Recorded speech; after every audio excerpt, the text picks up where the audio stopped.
defeat old man in a wig has caused future generations of Americans to underestimate him. In reality, he was a physically tough and mentally ruthless commander. He had to be. His successors, like Grant or Eisenhower, might have lost a war for the United States. For Washington, defeat of the American Revolution meant losing the only war that mattered. Many doubted he could succeed. How could a bunch of ragged, poorly supplied and untrained colonists beat an army of formidable British redcoats backed by the power of the Royal Navy? But he did succeed, aided by British strategic miscalculations, French logistical and military aid, and the sheer enormity of Britain trying to control an area the size of the eastern United States with an 18th-century army. Washington may not have been a great battle captain of Napoleonic caliber, as evidenced by his disastrous New York campaign of 1776. Yet by Bonaparte's standards, he could be considered lucky, as when he exploited British mistakes to win the Battle of Trenton and restore flagging American morale. However, his real genius was strategic insight. He simply realized that as long as he kept the Continental Army intact and able to strike, the British could never consolidate control of their former colonies.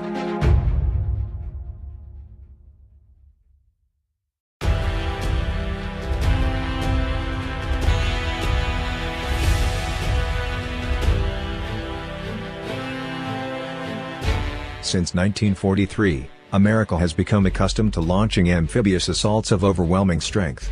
D-Day and Tarawa were tough battles, but at least the attackers were backed by massive resources. When Scott landed at Veracruz, Mexico in March 1847, he was conducting the largest American amphibious assault until World War II. But where Eisenhower at Normandy could land 150,000 men backed by enormous naval and air support, Scott had just 10,000 men.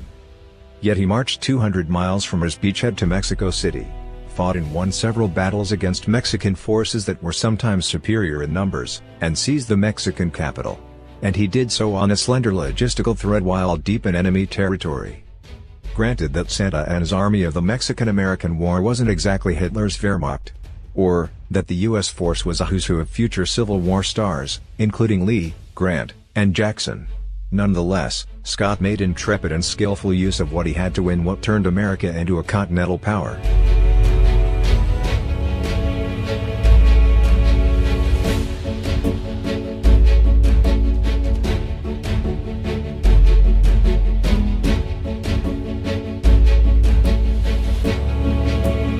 Grant or Lee?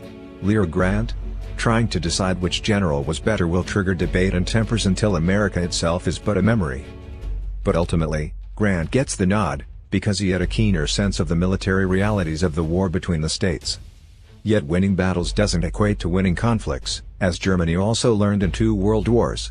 To win, the Confederacy had to survive in the face of stronger Union military and economic resources, until war weariness induced the North to accept Southern independence. For this to happen, the South needed strong armies, but only strong enough to parry Union thrusts and convince the Yankees of the futility of their efforts. Every battle fought by Lee and his Army of Northern Virginia, even if it made fools of McClellan, Hooker and the Army of the Potomac, was one more battle that bled Confederate manpower. Obviously, winning battles is a path to victory. But to what end did Bull Run and Chancellorsville lead? The Army of the Potomac was not destroyed, Washington and other northern cities were not captured, and the Union fought on. Grant saw that to win, the Union had to keep a death grip upon the Army of Northern Virginia, engaging the cream of the Confederate armies while Sherman's armies devastated their way through the South. Grant was no more a butcher than Lee. Pickett's charge was as bloody and futile as Cold Harbor, but he knew that the road to victory could not be won bloodlessly but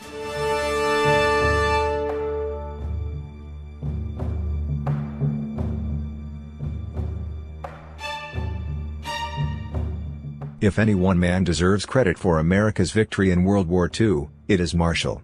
When he became U.S. Army Chief of Staff in 1939, he inherited an army smaller than that of Romania and led by decrepit old generals unfit to lead a Boy Scout troop. By 1945, he had built the most formidable fighting machine in the Western world, arguably second only to the Red Army. Marshall was not a commander of armies, though some thought he might have done better than Eisenhower. But he had a ruthless eye for getting rid of deadwood generals, and an even better eye for picking stars such as Patton and Bradley. Notably, he picked a colonel named Dwight Eisenhower and elevated him to supreme commander in Europe. He won't go down in history as a legendary battle captain, but he also proves that the battlefield isn't the only way to win the laurels of a great